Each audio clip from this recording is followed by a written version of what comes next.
Presidential Task Force. Outside Nigeria, US-Iran talks suspended as J.D. Vance pulls out of Switzerland trip. And in sport, co-hosts Mexico and Canada qualify for World Cup knockout rounds. Those are our top stories. Details coming up now.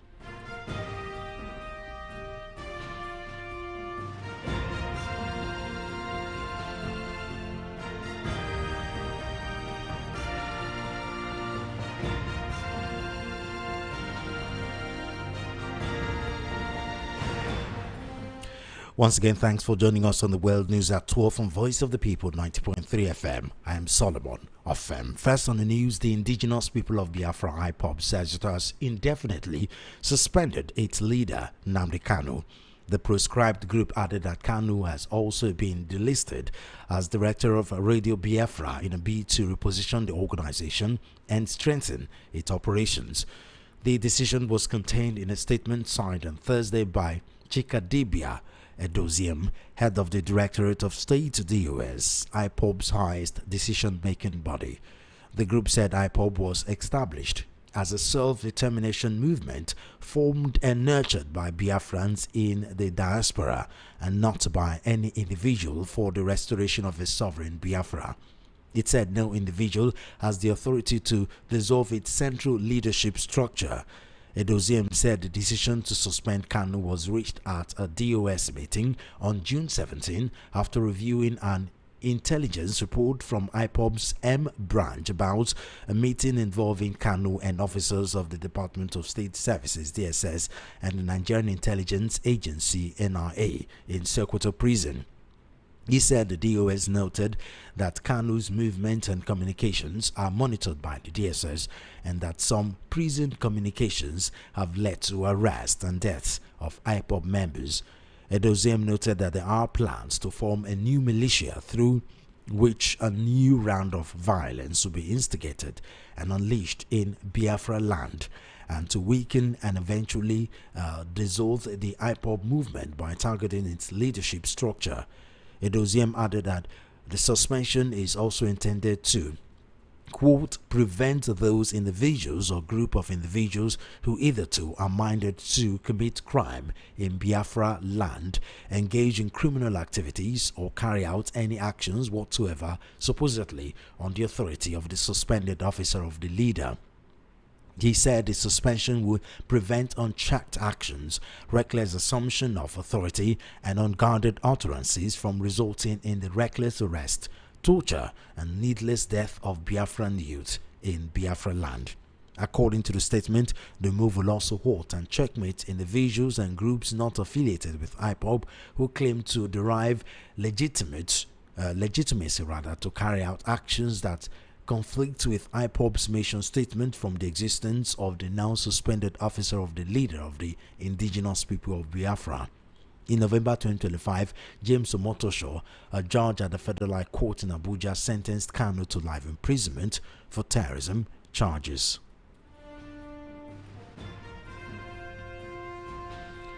Meanwhile, the indigenous people of Biafra IPOB has dismissed the purported suspension and expulsion of its leader Nnamdi Kanu by the faction led by Chika Edoziem, describing the move as unconstitutional, null and void, and an exercise in futility by individuals whose tenure has already been terminated.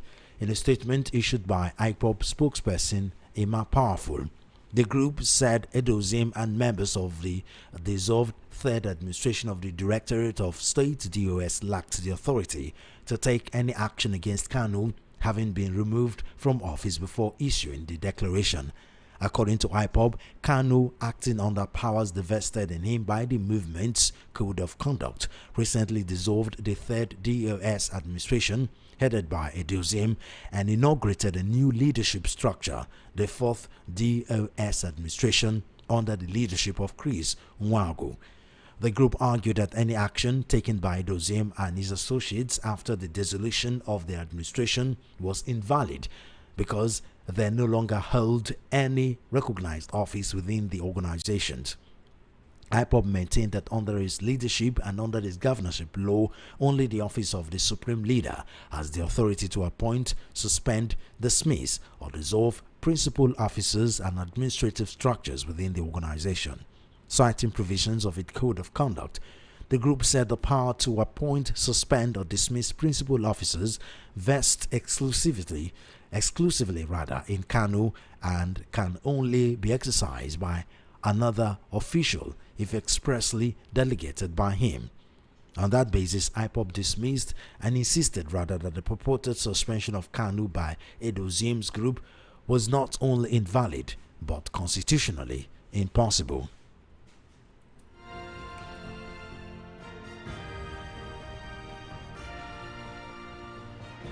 Away from IPOB story now to insecurity, where the federal government has asked the journalists to prioritize national security and patriotism by keeping the activities of terrorists, bandits and other criminal elements off their front pages. Mohammed Idris, Minister of Information and National Orientation, spoke on Thursday in Abuja at a two-day National Security Summit organized by the Nigerian Union of Journalists, NUJ. According to these stories, the summit, organized in collaboration with the Department of State Services (DSS), has at its theme media and security agencies as partners in nation building. Idris said while the federal government under President Bola Tinubu remains fully committed to upholding press freedom, responsible journalism must be exercised to avoid glorifying crime. The minister noted that without a secure and peaceful country, the media would not have an enabling environment to operate. He pointed to recent successes in neutralization of terrorists and bandits, rescue of kidnapped victims, dismantling of criminal camps, and investment in intelligence and surveillance, warning that misinformation and premature reporting could undermine those gains. Idris also urged editors to celebrate the sacrifices of young men and women in uniform. The minister said beyond kinetic military operations, the Tinubu administration is using non-kinetic tools to combat insecurity by addressing its root causes.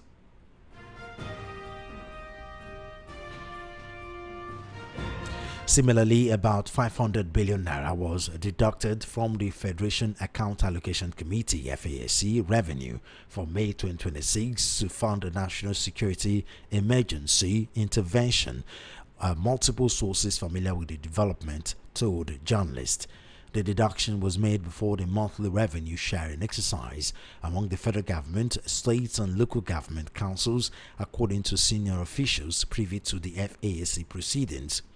Confirming the development, one of the sources said, quote, FAAC deducted 500 billion naira for National Security Emergency Fund this month, end of quote. Another official added that the deduction accounted for a significant portion of the gap between the total revenue generated and the amount eventually distributed to the three tiers of government. It was further disclosed that commissioners of finance from the 36 states who are members of the AAC were aware of the deduction. However, an official FAAC allocation on Thursday showed that substantial deductions from federation revenues were disclosed during the May 2026 FAAC meetings.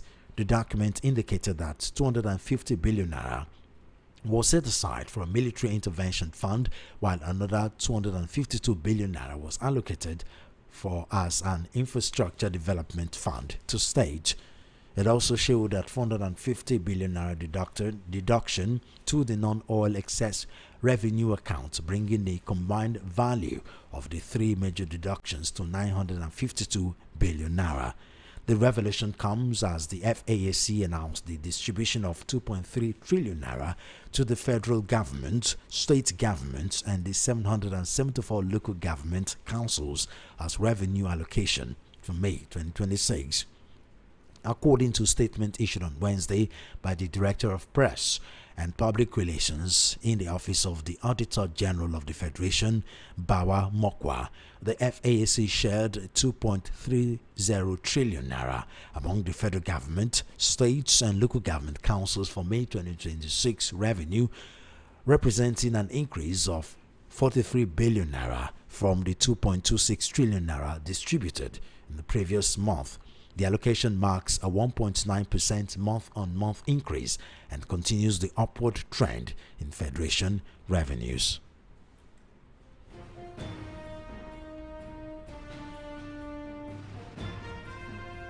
Fresh controversy has erupted over the 6-month suspension of Kogi Central Senator Natasha Akpoti-Uduaghan following revelations by the lawmaker representing the Federal Capital Territory FCT, Senator Ireti Kingigbe, that she neither saw nor signed the committee reports that recommended the disciplinary action. The disclosure made during a television interview on Wednesday appears to lend credence to allegations earlier raised by Edo North Senator Adams Oshomole that the report used to suspend Akpoti-Uduaghan may have been fraught with procedural irregularities. Senate spokesman Okpayemi Badmidele has said the Red Chamber would probe questions about the authenticity of signatures and endorsements attached to the report adopted by the Senate. Speaking during the interview, Kingigwe said she was unaware of the contents of the report that formed the basis of Natasha's suspension. According to her, she had attended the meeting of the Senate Committee on Ethics, Privileges and Public Petitions, alongside a few other members, signed the attendance register and subsequently left for a retreat on tax reforms. Kingigbe further disclosed that she informed Inaya Baribe that she neither reviewed nor signed any report recommending Natasha's suspension.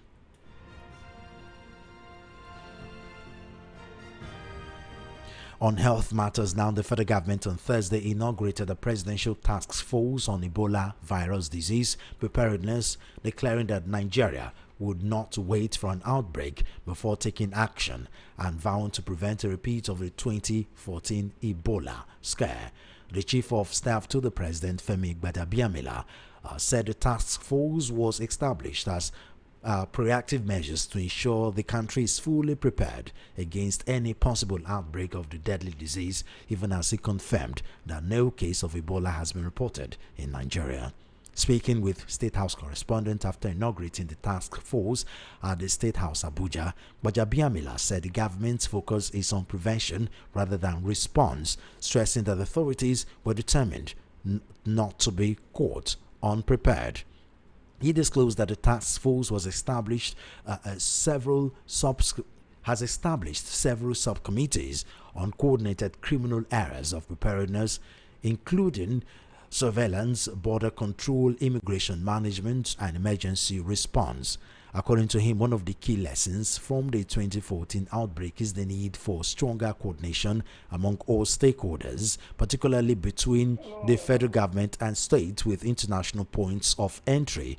Gbadabiamila noted that governors and representatives of states hosting international airports, including Lagos, Rivers, Enugu, and the Federal Capital Territory, participated in the meeting, describing the collaboration as essential to preventing the virus from entering the country.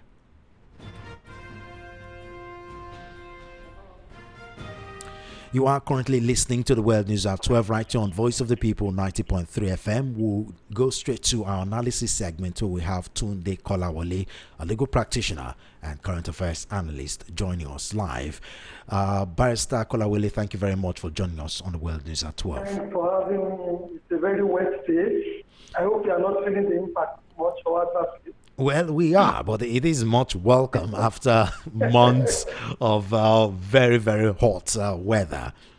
I agree with you. Okay, let's go straight to the first story of a news item, which is IPOB. There appeared to be chaos in the indigenous people of Biafra. Probably because of the absence of its leader, Nnamdi Kanu. Now, apparently there are two factions. One of the factions just suspended the leader, Nnamdi Kanu, over, quote, unguarded utterances. What do you make of the division happening right now in IPOB? Well, just like you have directly observed, the number of factors could be said to be. for the challenges that IPOB is having today. For more importantly, like you said, the absence of a leader sometimes will be very problematic, in that leaders have a way of managing the different opinions, the different conventions, and different outlooks in a complex organization like IPOB. And it's not just Nnamdi Kanu that is the absent. One of the leaders is also in prison somewhere in Europe. So there's a lot of challenges. And on a daily basis, you and I will also know that the state will be playing a lot of games, not just on the leader, but on the organization as a whole. For example, we have been told that there are backroom discussions with Nnamdi Kanu, which is not unusual. When Nelson Mandela was in prison and all that, the apartheid regime was equal to Pretoria to prison to negotiate with him and his leaders and warriors. So the leadership aspect is very, very crucial. But also more importantly, you and I will know the structure of IPOB is very, very loose. Loose in the sense that we are participant types, same people claiming to lead IPOB, who are based in America, who are based in some of the other. It makes people set out. Sometimes we go to say now that I'm coming in trouble. He is taking over the responsibility of leadership of IPOB. So it's our prayer that they should be able to manage their differences and get their act together, and then continue to push forward whatever things they really require IPOB to achieve as an organization and for the Igbo people of Nigeria. IPOB, even though it's been seen or described as a terrorist organization, in my way, is speaking to the IPOB is speaking to the true federalism of the Nigerian nation. If IPOB issues are well managed and properly resolved and all that, it will help a long way in helping other ethnic groups in Nigeria in realizing whatever microcosm of ambition they also do have within the Nigerian nation. Because Nigerian federalism today is not what the average Nigerian people desire.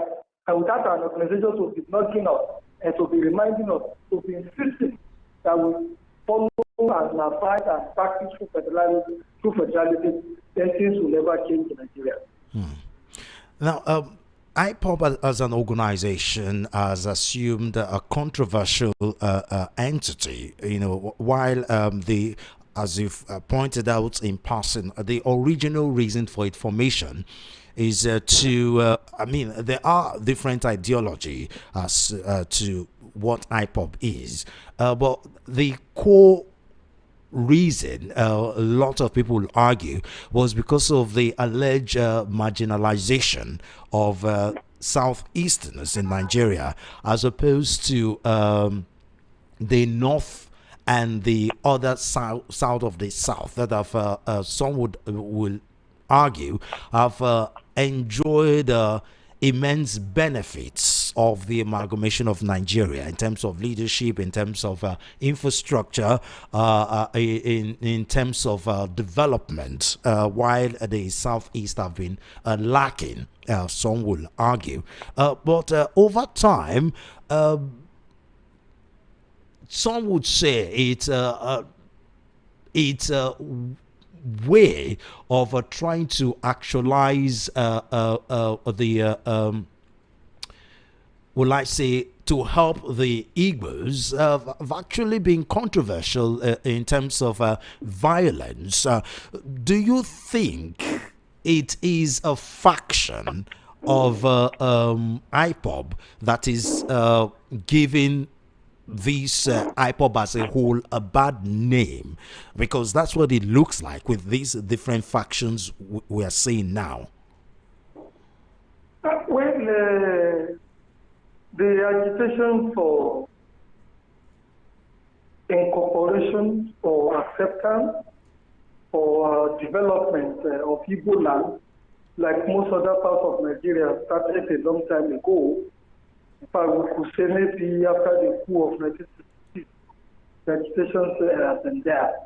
And that agitation and the leadership have been evolving ever since then.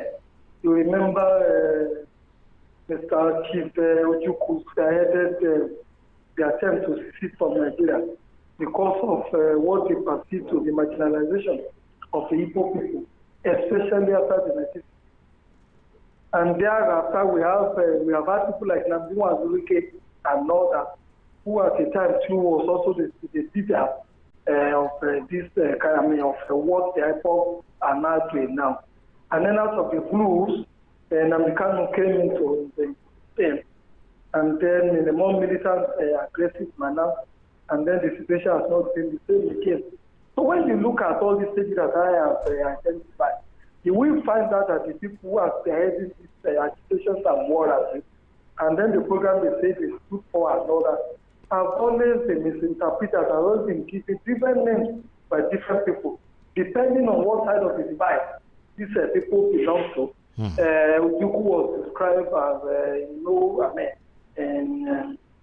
as a great person, as this, as that, and all that. Now, what Wiketu was even said, was described or saying, to be somebody who was just out to kind of enrich or line his pocket with the agitation.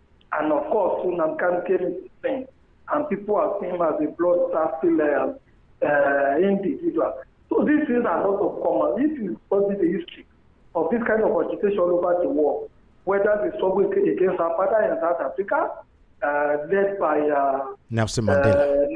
Exactly. Or it is the one led by the Council in Cuba to free the Cuban people from the dominance of the American state. All the Nigerian struggle for independence and war.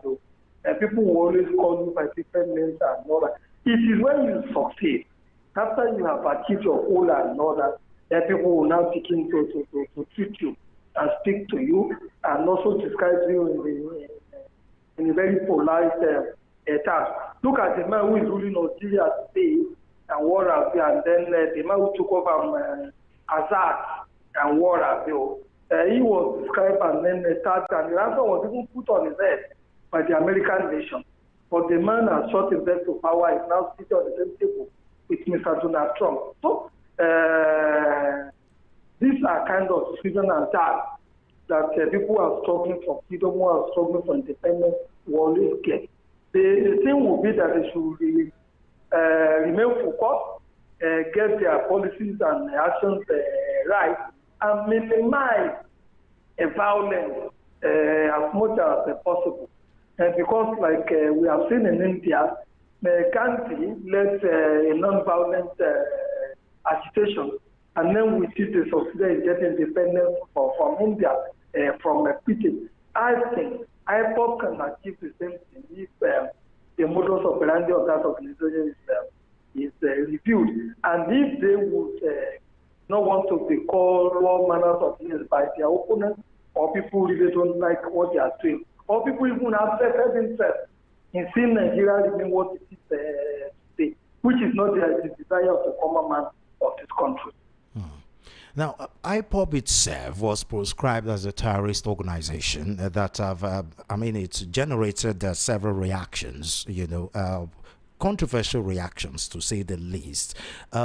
Why some in support of it had cited some of the violence that they said IPOB purportedly championed. Others have pointed to the fact that the federal government at that time was quick to proscribe IPOB as a terrorist organization when there was an actual terrorist organization, operating in open from the northern part of Nigeria. That the government at that time was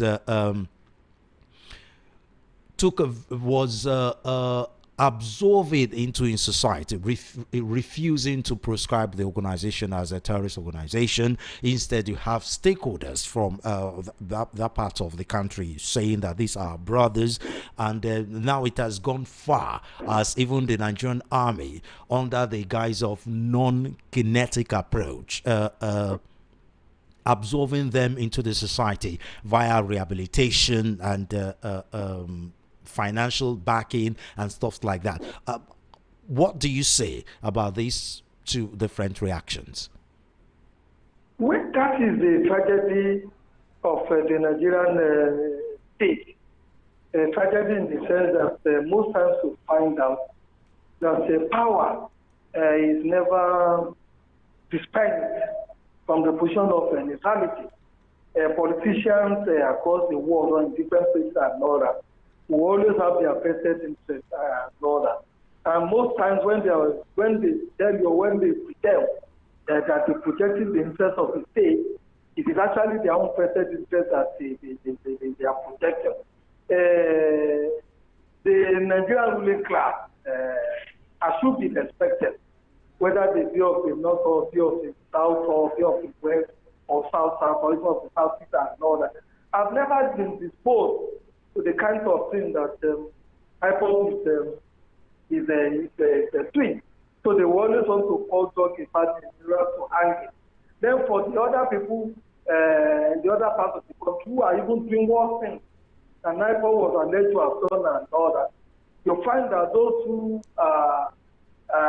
they have supporters here and there, maybe because they pretended to be fighting for a religion, maybe because they come from a majority tribe Nigeria, or maybe because they even have some of their own people, sympathizers in government, who will always find a way to make excuses for them when policy decisions are to be taken in, by the state or by the government and whatever. So what I'm driving at is that most times this uneven approach, this discrimination between what should be done to IPOB and what should be done to the bandits and kidnappers in the other part of the country and all that, is a matter of the vested interest of the political class, the ruling class, and also who is in power at any particular period in time and what happens.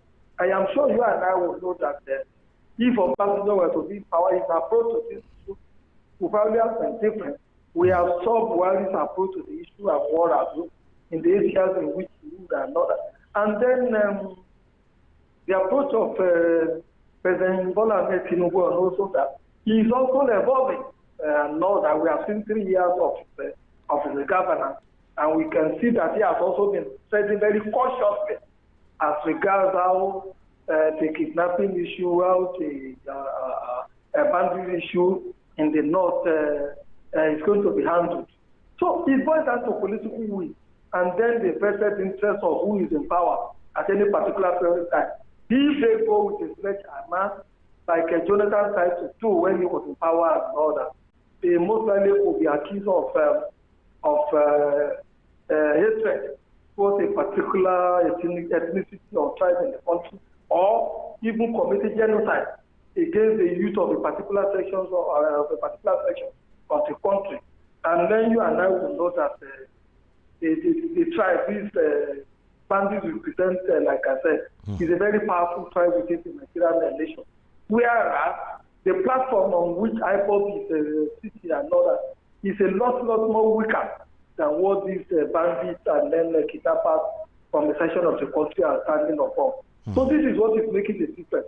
And then the political will, people looking at the next election, rather than whether Nigeria will be able to survive with all these things going on, and then the next election is under a peaceful atmosphere or not. It is when you have a nation that individuals and visions will really be alive.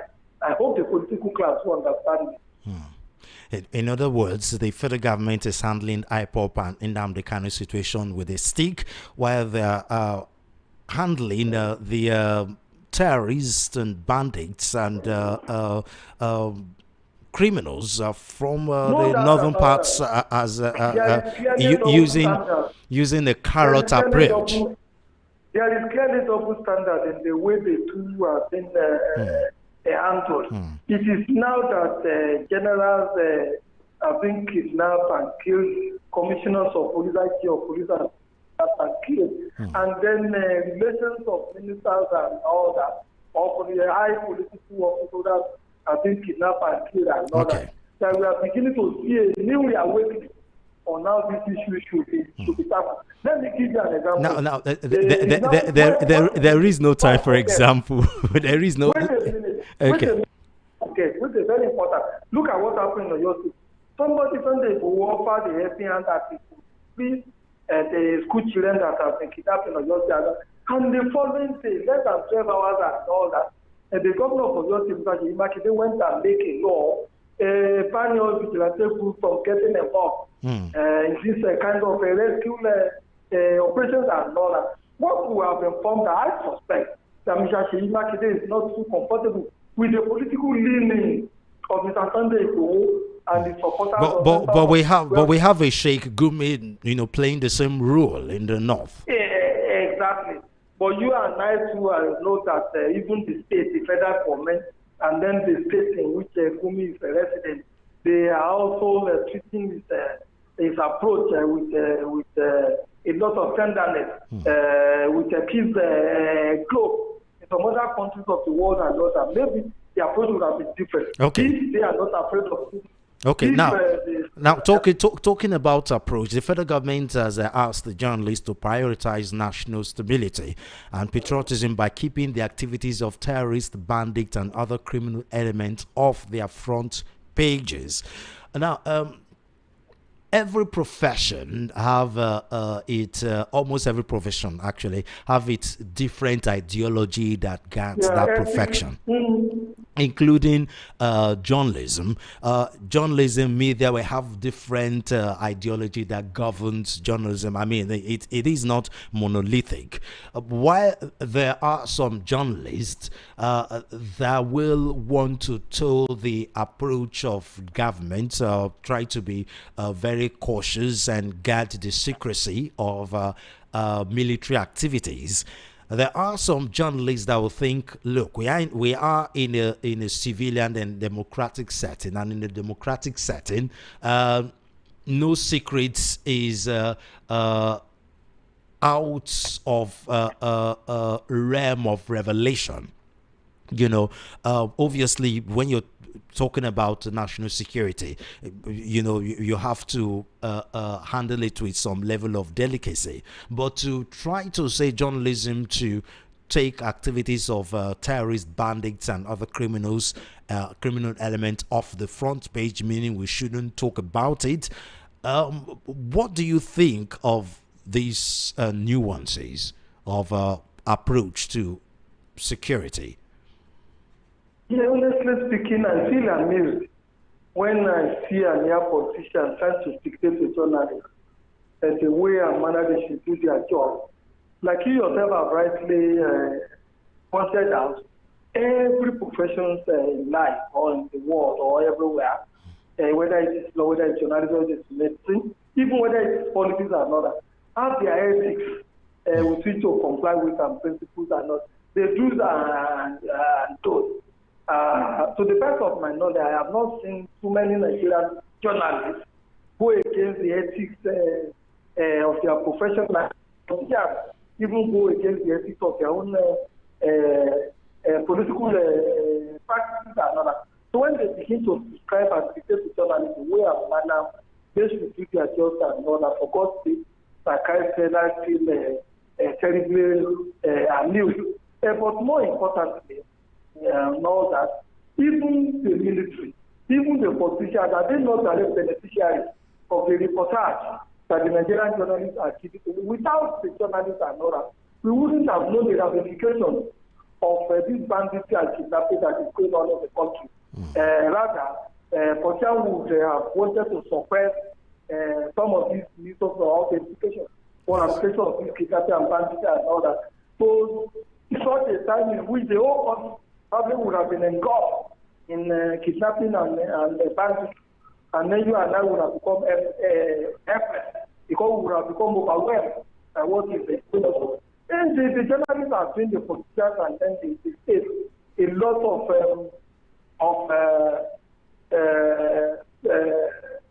good than adversity. Not what the politicians think is happening. Is there anywhere in the world that things like this will happen? Whether it's US, whether it's Peter, whether it's France, or whatever, it's South Arabia. and then the media will be shut out of it, and then they will say, don't report it. And like the journalists will always say, when a man buys a dog, it doesn't make a good copy. But when when the dog bites a man, it doesn't make a good copy. But when it is a man that has now beaten the dog and all that, of course, that will hit the front page of most French media, and then will be the front. Will be on the front row of any electronic media programs and war artists.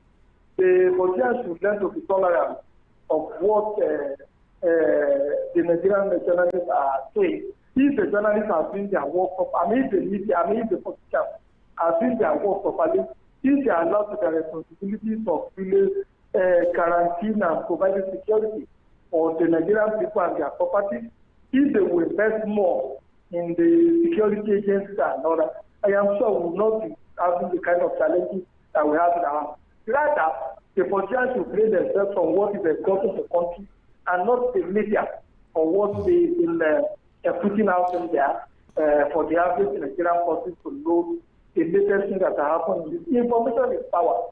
Without information, people will be in the dark.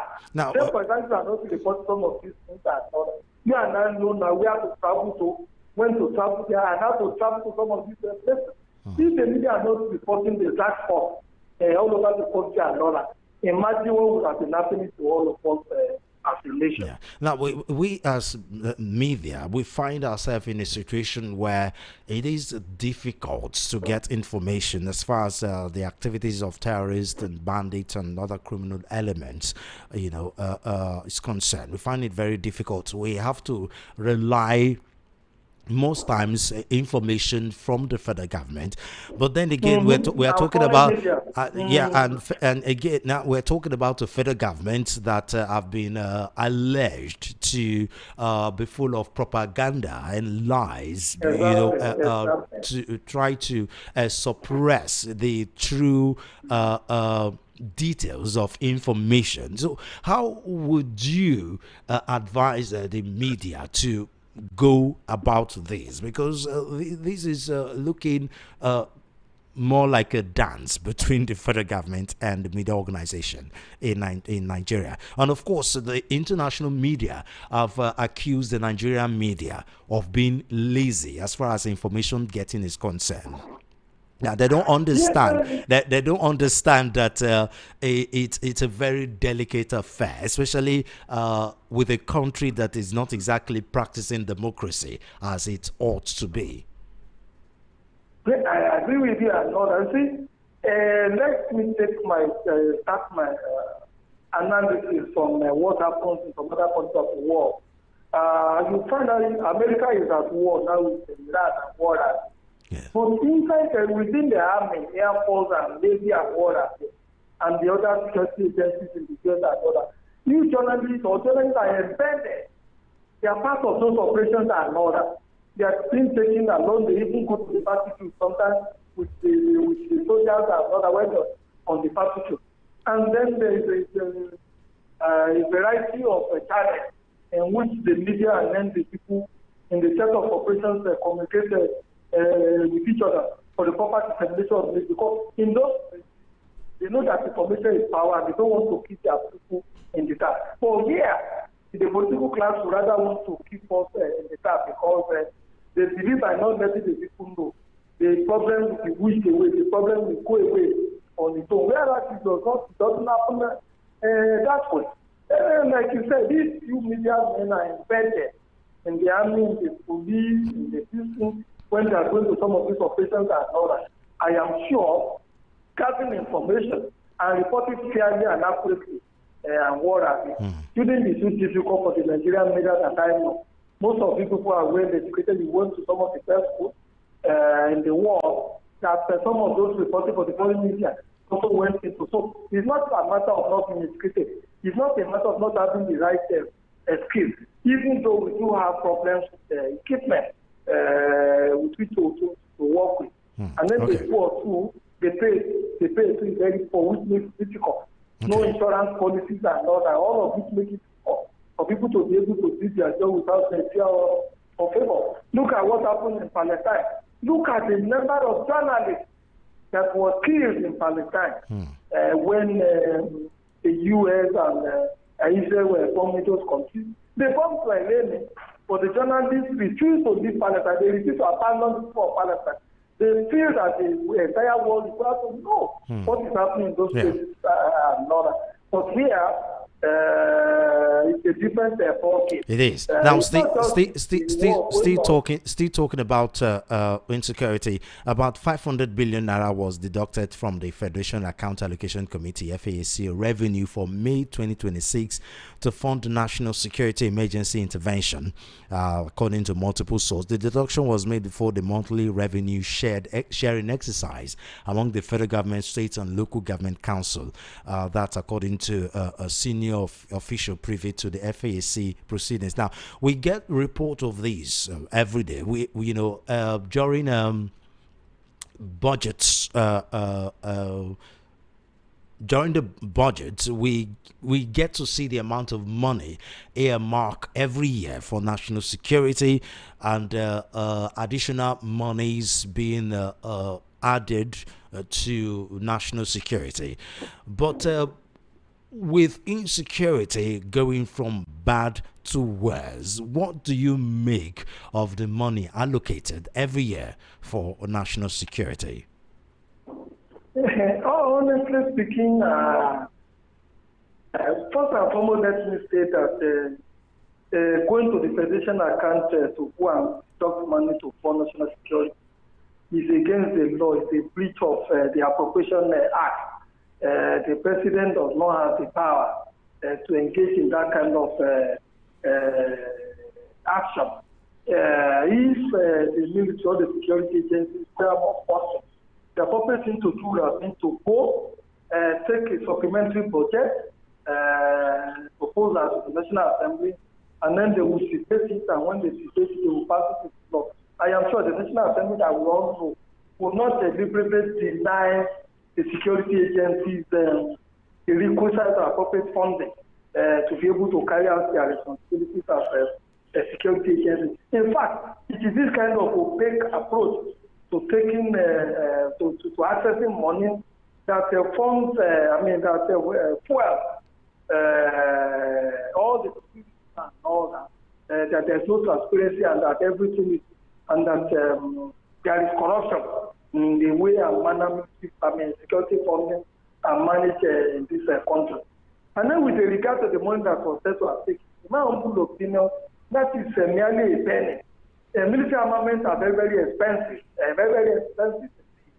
And now that Ukraine and Russia are fighting, and then they also have to buy weapons from different parts of the world and war as well, it's even become more difficult to be able to have access to weapons. But most of these weapons, it's not something you go and pick from the shelf, as if they have manufactured and put it and then just go and buy. As if you want to buy bread or you want to buy akara. You have to make orders for them, and then they manufacture most of them. If you see the one that are already made and order, one country or the other must have orders for them, and when they are supplied, they put it in the armory for use. If you are buying from that kind of second party or third party and order, it becomes even more expensive. Recently, one of the bandits was shown on social media wearing a night vision goggles, which was said to cost $2,500. A night goggle cost $2,500, just one piece. So if you throw about 500 soldiers into the battlefield, even 1,000 into the battlefield, and all of them have to wear a night vision goggle and war at it. Now times that $2,500, and then with the exchange rate and all that, you and I will know that even what the federal government has come to the appropriation committee to access or to ask for another is a pittance. We need to fund our security agencies in a more robust manner, more than we are currently funding the politicians and the political and their political activities and war review. Okay. We could cut down the cost of politics and the cost of governance so that we'll be able to access or make more money available to the security agencies. For God's sake, war is an expensive campaign. And that's why I have said, and said many times, in which even, like you said, they ridicule you. The propagandists in Aso Rock will ridicule you. I say, look, when you are at the war for 15 years, you need to have a war economy. You have to put in place a war economy, which Awolowo did when we had the civil war. But up to now, almost 15 years that we have started war in the different parts of the country and other. We don't have a war economy. Okay. And that is why our approach to really to acquire weapons, armaments, and all that in our part. Okay. And then funding of security agencies terribly low. Now, because of time, let's quickly go to the last topic for discussion. In 2 minutes, fresh controversy has erupted over the 6-month suspension of Kogi Central Senator Natasha Akpoti-Duagan following revelations by lawmaker representing FCT, Senator Ritikingi, that she neither saw nor signed the committee report that recommended the disciplinary action. Now, Senate spokesman Bamidele has said that the Rep Chamber would probe questions about the authenticity of signatures and endorsements attached to the report adopted by the Senate. Now, in 2 minutes, what's your take in this whole Akpoti-Duagan's suspension controversy that is now being revealed to the Nigerians to hear and see? Well, it's not surprising to me, and know that it's not surprising to me. Why do I say that? When you look at the Red Chamber and then the House of Representatives and other, most of the time or sometimes the seats are always empty, and know that most of them don't go to the assembly the way and manner or as much as they should be going. So if that is happening with the National Assembly, with the chambers and all that, which sometimes is televised, which people can see and all that, you can imagine what will be happening at the committee level. And so when they are in a hurry to dispatch this committee report, or whoever is interested in, or whoever is interested in nailing Natasha, it's not impossible that they would make up signatures of people just to satisfy the vested interest of those who may be after Natasha. And King Ibe is a very courageous to have come out openly. You think so? Because that was I was supposed to ask the next question. Why now? Why are they coming out now, where the issue has been long forgotten? Why didn't she speak out while she was serving her suspension? All of them are not one injuries or the other. They are not one agonies or the other. You know, they just done the so-called party primary and war and jail. And I'm not too sure that, the Minister of the Federal Capital threatened the King that she will not go back to the Red Chamber. I don't know whether she won her primaries or not. I don't even know myself. So if somehow she didn't win the primary and she knows that there's nothing to lose at the moment. Exactly. Then she has now summoned the necessary courage to begin to make this kind of let's end it here, sir. We truly have to go. Thank you very much for your time, Mr. Barrister Kolawole. It's also a pleasure talking to you, sir. Thank you. Do have a lovely day. Thank you. That was Tunde Kolawole, a legal practitioner and current affairs analyst. In outer stories from our international scene, a new round of direct talks between the US and Iran have been postponed after Vice President J.D. Vance delayed a planned trip to Switzerland. The White House announced late on Thursday that Vance will not be traveling to the talks and said the logistics had not been simple or predictable. It comes a day after the U.S. dropped its naval blockade of Iran after the two countries signed a deal aimed at ending the conflict. While the deal also said fighting should end in Lebanon, the country's health ministry said Israeli strikes had killed at least 18 people in the south overnight. Israel's military said it had targeted the Iran-backed group Ebola and that 4 of its own soldiers had been killed. Hours before the White House issued its statement, Hezbollah-linked Lebanese media reported that the talks had been suspended due to ongoing Israeli air strikes. Negotiators had been due to meet for what U.S. officials described as, quote, technical decisions on the next steps of the agreement signed earlier this week. But Washington said plans for the talks had not been finalized. It added that the U.S. looked forward to beginning technical talks as soon as possible. Switzerland's foreign ministry later confirmed the talks at the Stock mountaintop resort had been postponed, although it said preparations for talks were continuing. Swiss military and police officials had been patrolling the luxury hotel set high on a mountain overlooking Lake Lucerne, and a media center had been set up for journalists. The negotiations had been expected to focus on implementing the agreement, which is known as a Memorandum of Understanding, and begin discussions on long-term issues including Iran's nuclear program. Centered around 14 points, the deal includes reopening the Strait of Hormuz, a requirement that Iran will never have a nuclear weapon, $200 billion plan for Iran's reconstruction, and the U.S. terminating all types of sanctions on Iran.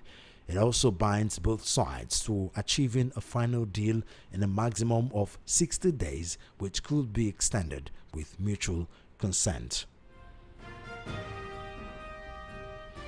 And finally, on our sport news, co-host Mexico defeated South Korea 1-0 at Delirious Guadalajara Stadium on Thursday, becoming the first team to reach the knockout rounds of the World Cup. After a dreary first period, Luis Romo's goal just after halftime, thanks to a goalkeeping error, put Mexico through as Group A winners with a match to go.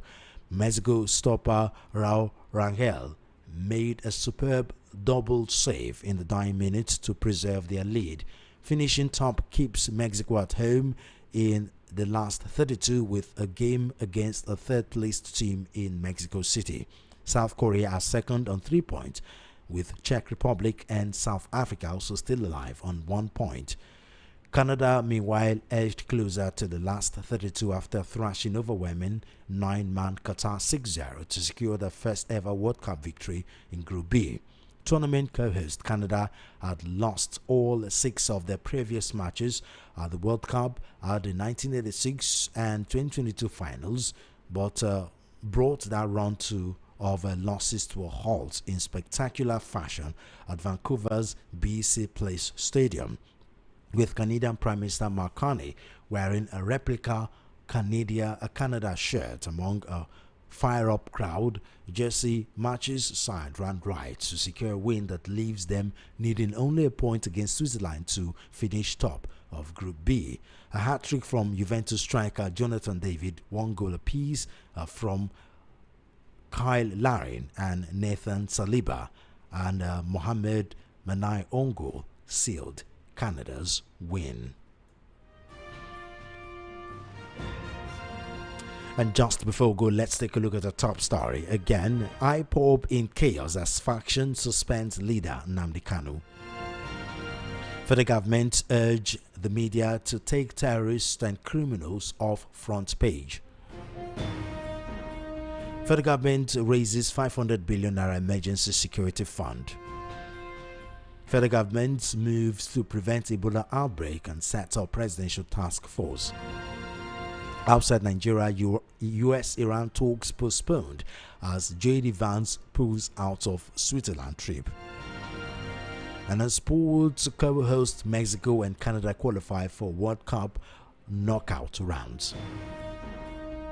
And that's a wrap on the World News at 12 from Voice of the People 90.3 FM. I am Solomon of FM. Good afternoon and thank you for listening.